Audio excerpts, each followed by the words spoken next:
Hello everyone, my name is Deckerlink, the trained and professional, and welcome back to Angels with Scaly Wings! On the last one, we hung out with a Dean, and now we're hanging out with Bryce. Isn't that wonderful? Oh my god! There you are, Pierce. Seems like you're the last one. I thought I was on time. Oh, you are. It's just that everyone always gets so excited about this when they come a little earlier. I thought it was strange how late you were holding this little get-together anyway. It's simple, really. Now we get this beach all to ourselves. Before you go and meet the others, I should probably warn you. What is it? There's someone here that you may not approve of. And who would that be? Maverick. Why is he here? All things considered, I think it's better for him to be here where I can watch him than if he was out there doing, who knows what. You know what I mean? Besides, if I invited you and not him, I'm not sure how he would have reacted. He's always come to my barbecues before. Plus, maybe if I talk to him, I can find out what he's up to. Does he know that I'm here? Yes, and he's assured me that he will keep the peace. Can you do the same? Sure. Fuck yeah. Thanks, I appreciate it. Let's just hope there won't be any incidents. Alright, let's go and meet the others. As we walked a few paces, I saw some familiar faces. Usually there'd be more people here, but with everything else that's going on, some of the others at the department couldn't get any time off. Hey everyone, guess who's finally here? Oh, who the fuck is this? You may remember Zong, the waiter at the bar. Hello, pals! Hey. Oh god. Do we say who is it? I don't want to be racist. Is that you, Sebastian? Damn it! What are you talking about? Sorry, I didn't recognize you with your little cap on. That's a good one. Oh, you're already bringing out the jokes. Let's see how long you last in this company. Oh, fuck. Hey, Pierce. Did Bryce tell you to be nice to me? Just say hey, Maverick. Hey, Maverick. Alright, let's get this barbecue started. Hey, I don't see a grill or anything here. And where's the firewood? You see that pile of stones over there? That's our grill. And firewood, we don't need that. I see. So who shall light the fire? I could make my own this time. Very subtle, Sebastian. No need to be subtle about it, Zong. Your fire stunk up the whole area last year, and it made everything taste weird. I didn't notice a difference. Yeah, because everything tastes the same to you, Maverick. I told you I had the flu. I'm pretty sure you gave us more than just your fire. I think we got some of your spit in there, too. Yes, because of the flu, everything was congested, so it was hard to get anything out at all. You're not making this any better. Excuses, excuses. I'm just telling you how it is. Besides, it wasn't even my idea to light the fire. You are like, oh, Zong never lit the fire. He should do it. Don't blame me for getting what you wanted. Yeah, and we learned our lesson. Zong, not even once. You wouldn't be complaining about it so much if it wasn't for the flu I had. Maybe I should light it again this time to prove you wrong. No, thanks. Last year was bad enough. Why did you light it, Bryce? I'm not sure if I'm feeling up to the task. Why doesn't Pierce do it? I like that idea. Yes, let Pierce do it. It seems we have a unanimous decision here. Go ahead, Pierce, show us what you got. Suddenly they all looked at me, clearly expecting me to light the fire for them. I don't want to disappoint you, but, I don't have fire. I don't do fire. I don't suppose you have any matches. Oh shit. They were all still watching me, not moving or batting an eye, when suddenly laughter erupted.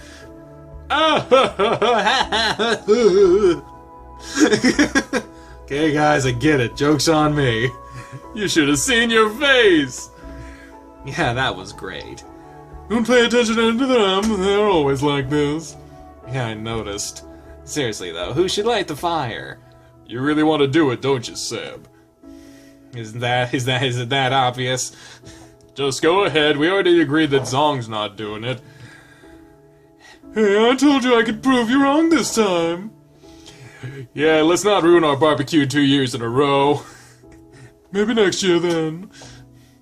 I don't feel up to it this year, and with Maverick's aim, he probably shouldn't either. I'd rather not risk anything. I could hit you anytime. Sure, but we just want to have a barbecue, not set the whole beach on fire. Besides, Sebastian's fire always makes the food so crisp and smoky. I like that. Any objections? Nope. Me either. Master of the ceremony, would you light the fire, please? It's not an easy job, but somebody's got to do it. Sebastian went up to the small bed of stones they had prepared. Since his back was turned towards me, I couldn't exactly see what he did, but a few seconds later, a fire started burning among the stones. It was a weird fire starting sound. There we go. Well done, Sebastian. My pleasure. Alright, everyone, pick your poison. Just to get you up to speed, Piers, we've got pretty much everything here you could ask for. Of course, we have all varieties of meat, but we also have some vegetables and cheese if you're into that sort of thing. We even got some of the algae stuff we usually bring for Naomi, one of the girls of the department, but she couldn't come tonight. Just help yourself and throw it on the fire. Sebastian always gets some veggies with his meat, whereas Zong goes totally crazy over the cheese stuff. Now that I think about it, maybe it was just the damn cheese that made everything so bad last time. Oh, shut up or I'll force feed you some of it, Kaiba boy. No thanks, keep the cheese to yourself, please. Where was I? Oh right, I go for the meat personally. As I said, the algae is normally for Naomi. She really likes that stuff. But she's one of the water kind, so that's not a surprise. I tried it myself once, not really my kind of thing, but feel free to take some if you want to. And then there's Maverick. He just eats whatever he can get into his muzzle. A few years ago, a sandstone managed to hide somewhere between the slabs of meat he got. He didn't even notice and just kept on munching. Yeah, but that was that was with Bryce's cooking, so I couldn't tell the difference. Why, you... After all of us had made our selection and put it on the fire, we sat down in a circle around it. Of course, Bryce made sure that Maverick and I were not sitting next to each other. So, Bryce, how's that stint with Emma going for you? It's weird. I'm not really doing anything. I just have to follow her around and stand guard in her office. But what's worse is I think I found out why she wanted me to do the whole thing in the first place. Oh, do enlighten us. It's kind of embarrassing, to be honest. Now you definitely have to say it. Alright. The real reason she wants me to be around her so much is that she totally has the hots for me. Oh, damn! Oh, damn! Oh, dizzity damn! Oh, come on. Seriously? You wish. You all know what she's like in public, right? But as soon as it's only us two in the room, she's like a totally different person. It's unreal. I mean, I believe that she's different in private, but still. Of course, Bryce. When you make up the story, just going out with a high-ranking politician isn't enough. Obviously, she can't resist your manly allure. But it's true. I'm not even interested in her. For one, she isn't really my type. But regardless if it's a public or private persona, her personality really sucks. What was that about sucking? Oh, shut up. If no one wants to believe me, I'll just stop before I get into the really bad stuff. I can actually confirm that she does act like a totally different person when she doesn't think she's being watched by the general public. Interesting.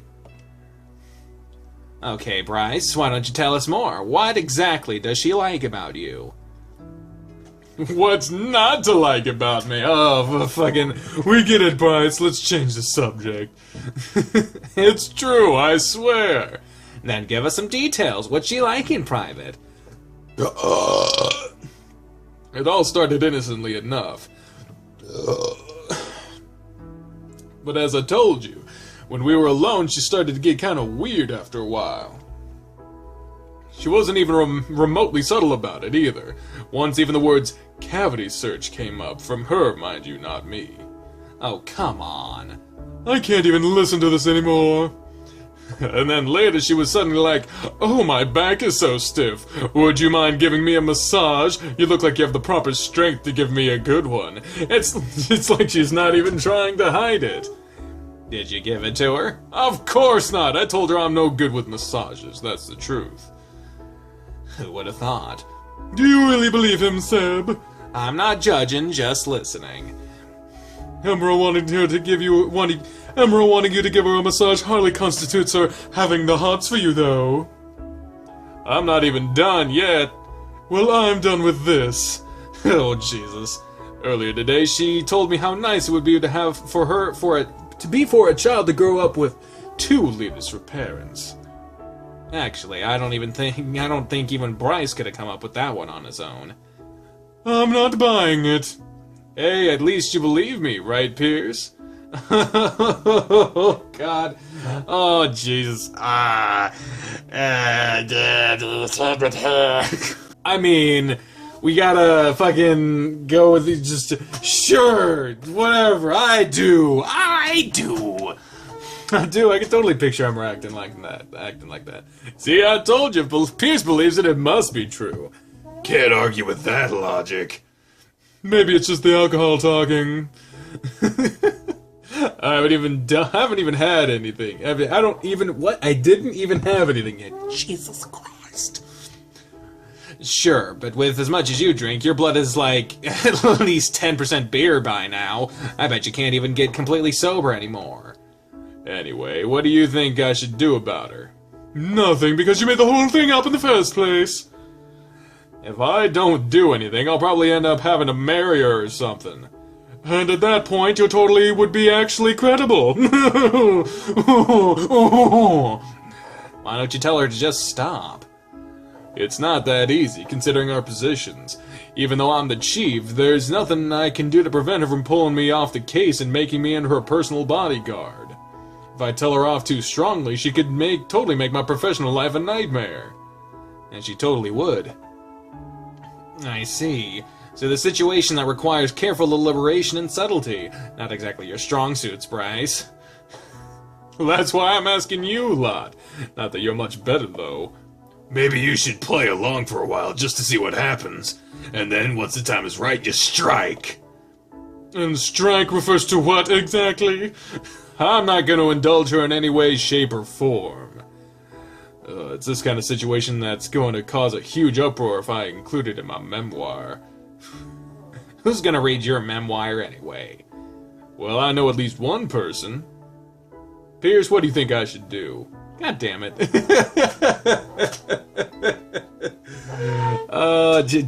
Don't go on a date with her, that's bad. Tell her how you feel, play along and see what happens. Well, I could get some points with Maverick if I fucking, if I side with him. So play along and see what happens. Of course, he doesn't want to indulge her, so that might not be. There's no good ones here. Going on a date with her is obviously wrong. So it's really between play along and see what happens, which, that would be, but, and tell her how you really feel. He worries that he could get fired for that shit. So I imagine if we said that one, we would have some sort of logic behind it. Some sort of like, tell her how you really feel. But, you know, it's just, I don't know. Well, I believe in honesty, and I think that if we say that, then maybe we can fucking have some logic behind it, so let's go with that one. Are you sure? Well, if you string her along, that would be pretty dishonest. And she might even get more angry when she finds out the truth than if you just told her up front. Good point. See, I knew we would have some sort of logic behind it. That kind of makes me curious, though. How does dating work in this world, considering there are so many sentient species around here? Is dating between species encouraged? Maybe that's why Emma is so interested. Has there ever any crossbreeding? I'm sure these questions will go over well in this group. Crossbreeding, that's funny. Well, there isn't any crossbreeding. It doesn't work like that. Besides, I thought you were into biology, so shouldn't you already know where hatchlings come from? We're a completely different life form from what I've seen before, so I didn't want to make any assumptions. There aren't many interspecies couples, though. What happens if those couples want to have a child? There are plenty of options, though usually it's either adoption or a child where only one of the parents is biologically related. Emerald totally wants my children, though. Don't you want to be a father? Heck no, I'm not ready for that. I wouldn't even know what to do with a hatchling. I'd end up breaking its neck by accident or something like that. What about you, Pierce? What about me? Are you having the hots for someone here, as Bryce would put it?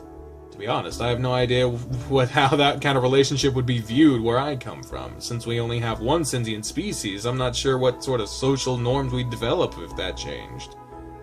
Technically speaking, you dating one of us is no different than Emra dating Sebastian, for example. Hey, I'm not getting between the beautiful thing Emra and Bryce have going on. If you ask me, you can do whatever you like as long as you're here. Knock yourself out. Well, I've seen Pierce hang out with a certain yellow flyer for a few times. I only know of one yellow flyer around here, and she usually delivers my pizzas. That's the one. I guess that means you're into girls, then. Oh, shit. See, this is the tricky part, because we've been, like, going for both of them in a way, but we've only really been, we've only really flirted with Bryce. So, yeah, because anytime we've ever been around a Dean, it's just been, like, friendly. We haven't really, of course, no, we did have that interaction where we hinted that we like someone, but we didn't actually say who it was. Fuck. Well, regardless of the situation, just saying she's just a friend, she's just a friend. Fucking just go with that, because, you know, I don't need to be telling you my personal shiz. I wouldn't mind being more than a friend with her. Hey. She already brings you pizzas, isn't that enough? Besides, I'm not sure if that would end well. You're a colossus compared to her. By the way, I think the food should be ready now. Good catch. Slowly, everyone shuffled towards the fire, which by now became nothing more than an eerily glowing pile that illuminated the area. One by one, everyone took their hot food from the stone bed and placed it onto the provided paper plates and bowls. When it was my turn, I hesitated, since I could feel the heat radiating from the stones. Something the matter? I think this might be too hot for me to handle. Right, no scales. Let me get that for you. There you go. Thanks. And they're back again.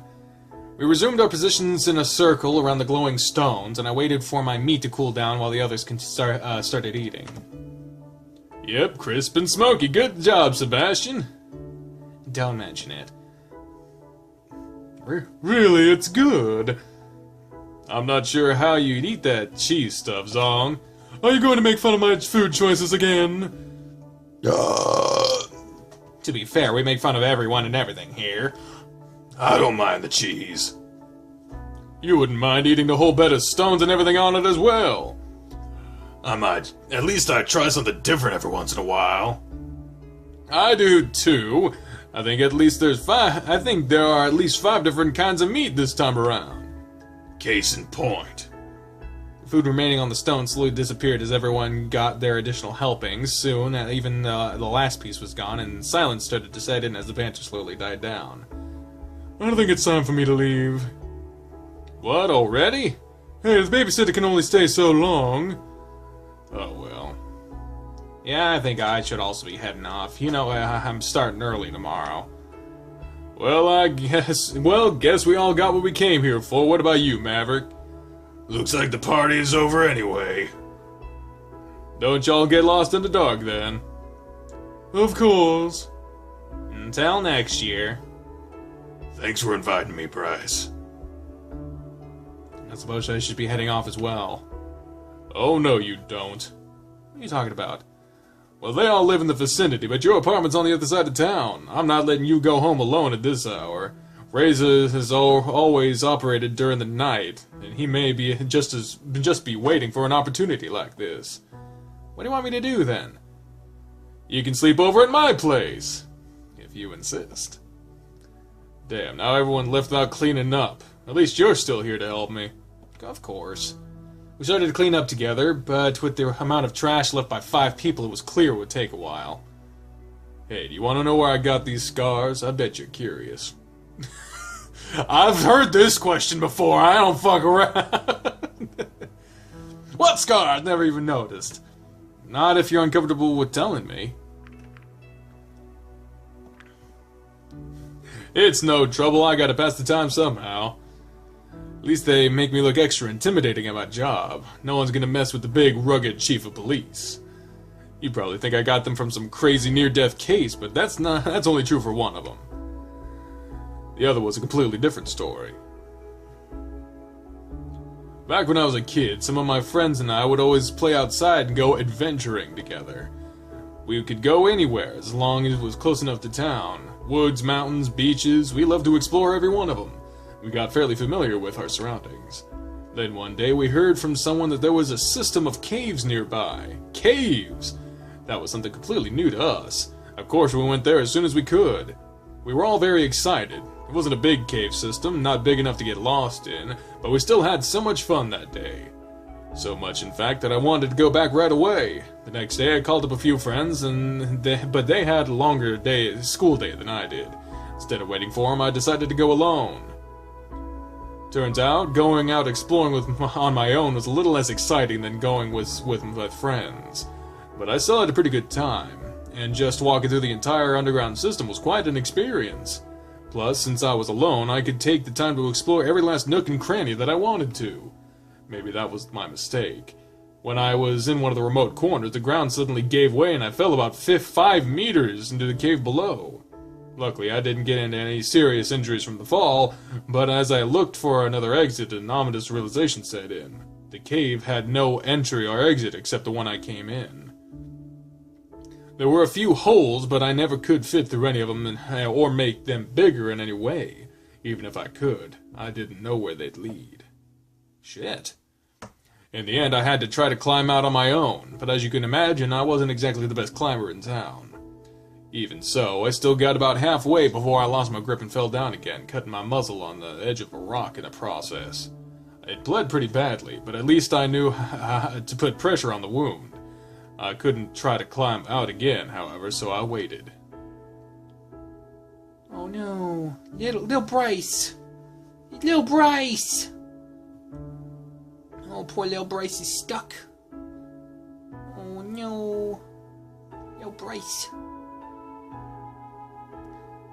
It took several hours for anyone to notice that I was missing. I must have been there for 4 or 5 hours all alone before I had heard footsteps above and a search party found me. You're lucky. Long story short, it turned out that besides the cave system we knew about, there was a much larger one right underneath. Those caves can only be entered with a guide now. And I got this lovely reminder of the experience on my muzzle. I had plenty of time to think while I was down there, and later in life I often returned to that experience. At first it made me want to get stronger, but then I realized that strength alone wouldn't have saved me. Our kind will probably never be able to climb much at all, but I can at least try to better myself. I guess the whole experience also kind of explains why I'm building with those stupid wooden models now. Feeling so helpless while I waited down there, it also made me realize I wanted to help others. Having been saved by police sure did make me want to follow the same path. Turns out I was good enough to even become chief. Guess that's all of the trash. Thanks for the help. I suppose I'll have to tell you about the second scar some other time. Let's head back now, shall we? Sure. And we're back. Looks like it's already later than I thought. We better head to sleep soon. Alright, he may know something about the map Dean wanted. I'll ask him about it. Before I forget, there was something I wanted to ask you about. Sure, what is it? It's about the underground building you found. Right, we can't have any visitors there at the moment, or we'd probably have shown you the place by now. Didn't Sebastian tell you to look at the stuff we have about it in the archives? He did, but I didn't get around to checking it out yet. Maybe you can do so another time. We should really get some sleep now, though. You can take the couch, and I'll just sleep on the floor or something. Don't you have a bed? Oh, this is just a temporary arrangement. I wanted to be closer to work, and the new apartment wasn't ready yet, so I have to stay here for a while. I see. With all this armor, I barely feel anything, so it doesn't matter where I sleep. There's no need for you to sleep on the floor. Well, what do you mean? The couch is big enough for the both of us. Is that a fucking... I mean, I don't think it is, but we could try it. It is, but I didn't know if you... Well, if you say so. There's your bed, your highness. I'll take care of the light. Oh, snap. There we go. Oh, even going to sleep in those clothes of yours? It looks kind of uncomfortable. We usually have a separate set of clothing to wear during the night, or we just take off a few layers. I see. Well, it's not like I could take a layer off, except this little blanket here. Is it okay for you to sleep like this? Yeah? Well, good night then. Good night, Bryce. Aww.